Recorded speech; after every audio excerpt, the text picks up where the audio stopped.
మన వరంగల్ జిల్లా ప్రస్తుతం జనగాం జిల్లా కిలాపూర్ జిల్లాలో 650 ఆగస్టు 18 జన్మించిన ఆయన ఒక 25 సంవత్సరంలోనే ఆయన ప్రస్తుతం చేస్తున్న కులవృత్తిని వదిలిపెట్టేసి ఈ ప్రజలు అక్కడ జరుగుతున్న అన్యాయం మీద బడుగు బలహీన వర్గాల అన్ని వర్గాలు అన్ని ఉమ్మడి శాఖలు అన్ని వర్గాల మీద జరుగుతున్న అరాచకాలను జాగీదారి వ్యవస్థను కుల వ్యవస్థను మన పైన ఉన్న మొఘలి సామ్రాజ్యం విపరీతంగా హింసలిస్తుంది.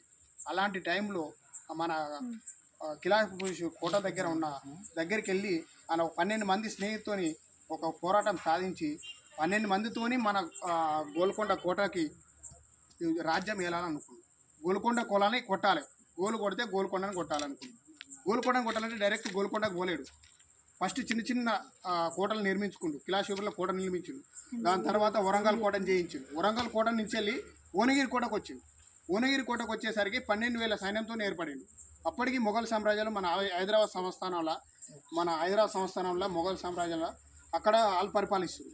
అలాంటి వాళ్ళతోని యుద్ధానికి దిగి మన సర్దార్ సర్వన్న పాపయ్య గౌడు మన ఇక్కడ పేదలు ఆయనకు అన్ని దగ్గర ధనం కూడా తీసుకొచ్చి పేదలకు పంచేసిండు. మొత్తం బడుగు బలైన వర్గాల అందరికి చెందిన వాళ్ళకి అందరికి పంచేసిండు.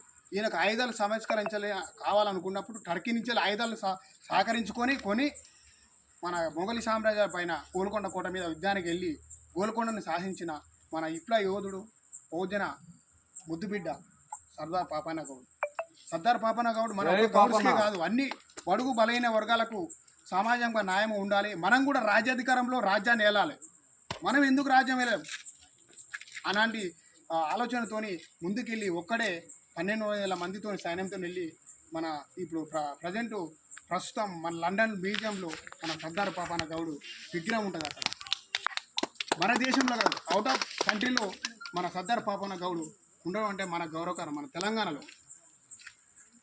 మనం కూడా సర్దార్ పాపన్న గౌడు లాగా రాజ్యంలో మనం కూడా అధికారంలో మనం కూడా పాల్గొనాలి.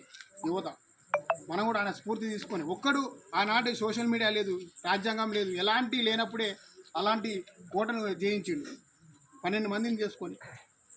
మనం కూడా ఇప్పుడు ప్రజెంట్ ఉన్నా కూడా ఎలాంటి అన్నీ ఇప్పుడు ఉన్న సహకారాలు ఉన్నప్పుడు కూడా మనం కూడా దాంతో ముందుకెళ్ళి మనం కూడా సర్దార్ పాపన్న గౌడిని ఆదర్శంగా తీసుకొని మనందరం ముందుకెళ్ళాలి.